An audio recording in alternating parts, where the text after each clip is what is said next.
আসসালামু আলাইকুম প্রিয় বন্ধুরা, আমি ডাক্তার নাহিদ হাসান বলছি। আজকে যে বিষয়টি নিয়ে আমি আলোচনা করব সেটি হচ্ছে যে আমরা প্রাত্যহিক জীবনে বা প্রতিদিন যে খাবারগুলো খাই, তো আমাদের দেশে প্রচলিত কিছু খাবার আছে যে খাবারগুলো আমাদের জন্য চরম ক্ষতিকর। এমনকি এই খাবারগুলো খেয়ে আপনার মৃত্যু পর্যন্ত হতে পারে। তো চলুন শুরু করি। আমরা কোন খাবারগুলো আপনার শরীরের জন্য বর্তমানে উপযোগী, আর কোন বা খাবারগুলো খেলে আপনি ধীরে ধীরে স্বাস্থ্য ঝুঁকিতে পড়তে পারেন। তো বাংলাদেশের মানুষ চাল, মাছ, মাংস, শাকসবজি মিলিয়ে কয়েক হাজার ধরনের খাবার খেয়ে থাকেন। তবে এসবের মধ্যে বেশ কিছু খাবার রয়েছে যা অনেক সময় মানুষের শরীরের জন্য ক্ষতির কারণ হতে পারে। আপাত দৃষ্টিতে এসব খাবারের অনেকগুলোকে আমরা নিরাপদ মনে করি, তো বিশেষ কারণে বা বিশেষ অবস্থায় এগুলো কিন্তু বিষাক্ত হয়ে যেতে পারে। যেমন আমাদের অনেক খাবার আছে যেগুলো খেলে আমাদের সাথে সাথেই শরীরের জন্য রিয়্যাক্ট করে। আমাদের অ্যালার্জেটিক সমস্যা হতে পারে।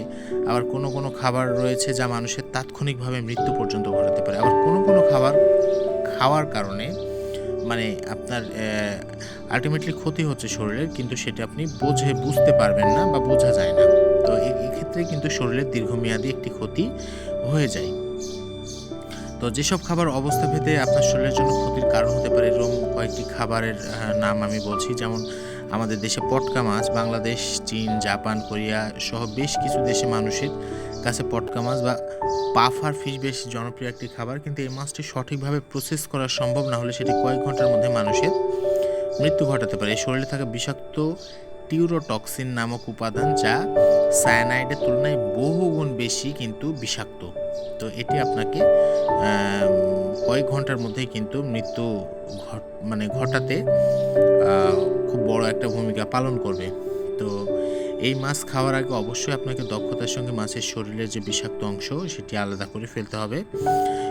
এমনিতে মাছটি হয়তো ক্ষতিকর নয়, কিন্তু বিষাক্ত অংশটি কোনোভাবে মাছের শরীরে রয়ে গেলে আর তা মানুষের পাকস্থলীতে গেলে অল্পক্ষণের মধ্যে এটি আপনার শরীরকে পক্ষাঘাতগ্রস্ত করতে পারে, এমনকি আপনাকে মৃত্যুর দিকেও এগিয়ে নিয়ে যেতে পারে। ২ নম্বরে আমরা যেটা বলি সেটা হচ্ছে মাশরুম। বিশ্বের অনেক দেশেই কিন্তু মাশরুম একটি জনপ্রিয় এবং পুষ্টিগুণ সমৃদ্ধ খাবার। মাশরুম আপনার ব্লাড প্রেশার বা রক্তচাপ কমাতে, টিউমার কোষের বিরুদ্ধে, বহুমূত্র রোগীদের অর্থাৎ ডায়াবেটিস রোগীদের জন্য কোষ্ঠকাঠিন্য দূর করতে, হজম সমস্যা বৃদ্ধি করতে, বাত ব্যথার মতো রোগের বিরুদ্ধে কিন্তু উপকারী বলে বিজ্ঞানীরা দেখতে পেয়েছেন। তবে প্রকৃতিতে মাশরুমের হাজার রকমের জাত রয়েছে এবং এগুলো আর অনেকগুলোই মানবদেহের জন্য ক্ষতির কারণ হতে পারে। তো একটা সময় আমরা দেখতাম যে আমাদের প্রকৃতিতে যেসব মাশরুম পাওয়া যেত, সেই মাশরুমগুলো কিন্তু ভুলক্রমে খেয়ে অনেক মৃত্যুর খবর আমরা পেয়েছি বা অসুস্থ হয়ে যাওয়ার খবর কিন্তু আমরা পেয়েছি। তো এই যে মাশরুম, শুধু উত্তর আমেরিকার মাশরুমের ১০,০০০-এরও বেশি প্রজাতি রয়েছে। তো খাবার হিসেবে গ্রহণ করলে এগুলোর ২০%ই মানুষকে অসুস্থ করে দিতে পারে, আর শতকরা ১ ভাগ তাৎক্ষণিকভাবে মানুষকে মেরেও ফেলতে পারে। তাহলে দেখুন, এই যে মাশরুম কিন্তু আমাদের অবশ্যই, যে মাশরুমটা আমরা খাচ্ছি সে মাশরুমটি যাতে আমার জন্য ক্ষতির কারণ হচ্ছে কিনা এটি আমাকে অবশ্যই বুঝে শুনে খেতে হবে। তো মাশরুমের নানা জাতের মধ্যে বাংলাদেশে ৮ থেকে ১০টি জাতের চাষ হয়ে থাকে, কিন্তু বাংলাদেশেই পাওয়া যায় মাশরুমের এমন অনেক জাত, বিশেষ করে বুনো মাশরুম যেটাকে আমরা বলি, আমাদের ব্যাঙের ছাতা বাড়ির আশেপাশে হয়ে থাকে। এটি কিন্তু শরীরের জন্য বিষাক্ত, এটি মোটেও কিন্তু আপনার খাওয়া যাবে না। আমাদের ছোট শিশুরা অনেক সময় ভুলবশত এটিকে খেয়ে ফেলতে পারে। আপনাকে অবশ্যই আপনার বাড়ির ছোট বাচ্চাদের দিকে খেয়াল রাখতে হবে, তারাও যাতে এটি খেয়ে না ফেলে। তো পরিচিত জাতের বাইরে অন্য মাশরুম, বিশেষ করে বুনো মাশরুম কিন্তু কখনোই খাওয়া যাবে না। আমি আবারও বলছি। তো ব্যাঙের ছাতা যেটাকে আমরা বলে থাকি, তো এই জিনিসটা কিন্তু আপনার লিভার এবং কিডনির জন্য মারাত্মক সমস্যা বয়ে নিয়ে আসে। তো আরেকটি খাবার আমরা যেটি রেগুলার খাই, খেসারি ডাল। বাংলাদেশে মসুর ও মুগ ডালের পাশাপাশি অনেক খাদ্য তালিকায় খেসারি ডাল আমরা রাখি। তো এই ডালে কিন্তু বোয়া নামে এক প্রকার অ্যালানাইন অ্যামিনো অ্যাসিড থাকে, যা বিষাক্ত নিউরোটক্সিন তৈরি করে। এই অ্যাসিড ল্যাথারিজম বা স্নায়বিক পঙ্গুত্ব তৈরি করতে পারে। এই লোকের লক্ষণ অনেক সময় হঠাৎ করে দেখা যায়। এতে করে হাঁটতে গিয়ে অসুবিধা এবং অসহ্য যন্ত্রণা কিংবা পা অবশ হয়ে যাওয়ার মতো ঘটনা ঘটতে পারে। তো বেশি দিন ধরে খেসারি ডাল খেলে এই রোগ হতে পারে। তো আমাদের আরেকটি বহুল পরিচিত জিনিস, এটি হয়তো আমি বলছি, এটি আপনারা হয়তো ব্যাপারটাকে খুব ইজিলি নিতে পারবেন না, কিন্তু আলু কিন্তু আপনার শরীরের জন্য ক্ষতির কারণ হতে পারে। আলুতে শেকড়ের জন্ম হলেও সেখানে গ্লাইকো অ্যালকলয়েড নামে এক ধরনের উপাদান তৈরি হয়। বিশেষ করে দীর্ঘদিন যাবৎ আলু পড়ে থাকলে এই ধরনের উপাদানের জন্ম হয়, অর্থাৎ যে আলুর গাছ যেগুলো বের হয় টিউবার থেকে, তো সেইগুলোর কথা বলছি। অনেক সময় গাছের পাতায় বা কাণ্ডে এই উপাদান থাকে। বিশেষ করে আলুর গায়ে শেকড় জন্মালে যে লাল রঙের গাদ তৈরি হয় সেখানে এই উপাদান থাকে। তো এটি যদি আপনার শরীরে প্রবেশ করে তাহলে অনেক ক্ষেত্রে একজন মানুষের মৃত্যু পর্যন্ত হতে পারে। এছাড়া ডায়রিয়া, মাথা ব্যথা, এমনকি মানুষ কোমায়ও চলে যেতে পারে। তো বলা হয়ে থাকে যে কেউ কোনোভাবে 3 থেকে 6 মিলিগ্রাম পরিমাণে এই উপাদান যদি খেয়ে ফেলেন তাহলে তার মৃত্যু কিন্তু হতে পারে। এছাড়া আলুতে অনেক সময় সবুজ রঙের এক ধরনের পদার্থ দেখা যায়, সেটি হলো কার্সিনোজেনিক নামক একটা উপাদান, যেটি ক্যান্সারের কারণ হতে পারে। এই ধরনের আলু থেকে খাওয়া থেকে আপনাকে অবশ্যই বিরত থাকতে হবে।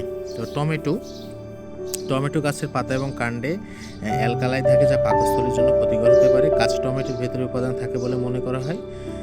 তো অবশ্যই কাঁচা টমেটো ভালো করে রান্না না করে খাওয়া উচিত নয়, কারণ বেশি পরিমাণে কাঁচা টমেটো খেলে যে কেউ মারাত্মক অসুস্থ হতে পারেন। কাঁচা টমেটো খেয়ে মানুষের কিন্তু মৃত্যুর ঘটনাও ঘটেছে। অতএব আপনাকে খাবার সময় অবশ্যই সতর্কতা অবলম্বন করতে হবে।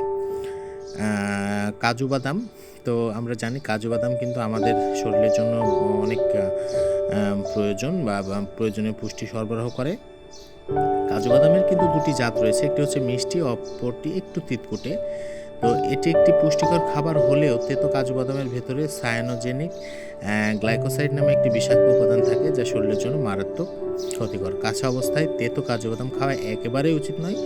বলা হয় প্রতিটি তেতো কাজু বাদামের ভেতরে 6 মিলিগ্রাম হাইড্রোজেন সায়ানাইড থাকে। কারো শরীরে 100 মিলিগ্রাম হাইড্রোজেন সায়ানাইড প্রবেশ করলে তার মৃত্যুর জন্য কিন্তু এটি যথেষ্ট হতে পারে। এছাড়াও রয়েছে আপেল। আপেলের যে বিচিগুলো আছে সেই বিচি শরীরের ভেতরে যদি প্রবেশ করে বা বিচির নির্যাস প্রবেশ করে তাহলে তাকে মেরে ফেলার মতো সায়ানাইড তৈরি করতে পারে। তো সে কারণে আপেলের বিচি বাদ দিয়ে আপনাকে অবশ্যই ফল খেতে পারেন। এছাড়াও কাঁচা মধু আপনি খেতে পারেন। কাঁচা মধু আপনার শরীরের জন্য ক্ষতিকর হতে পারে। কাঁচা মধুতে পাস্তুরায়িত করা হয় এমন কাঁচা মধু শরীরের জন্য কিন্তু ক্ষতির কারণ কাঁচা মধুর মধ্যে অনেক বিষাক্ত উপাদান থাকে যা মানুষের মৃত্যু ঘটাতে পারে।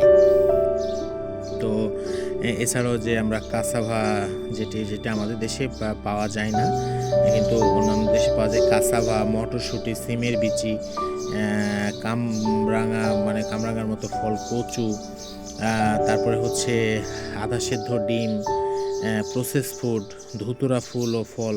তো এই খাবারগুলো যদি আপনি একটু সচেতন না হয়ে খান তাহলে কিন্তু আপনাকে স্বাস্থ্য ঝুঁকিতে পড়তে হবে এবং আপনার মৃত্যুর কারণ পর্যন্ত এই ফলটি হতে পারে। তো সে কারণে আপনাকে অবশ্যই খেয়াল রাখতে হবে যে আপনার ফলটি বা আপনি যে খাবারটি খাচ্ছেন সেটি কতটুকু আপনার শরীরকে পুষ্টি দিচ্ছে, কতটুকু বিষ দিচ্ছে। অতএব অবশ্যই আপনাকে খাবারগুলোর দিকে ভালোভাবে নজর রেখে খেতে হবে। তো আজকে এই পর্যন্তই। সবাই ভালো থাকবেন, সুস্থ থাকবেন, সতর্ক থাকবেন। সবার জন্য শুভকামনা রইল। সবাইকে ধন্যবাদ।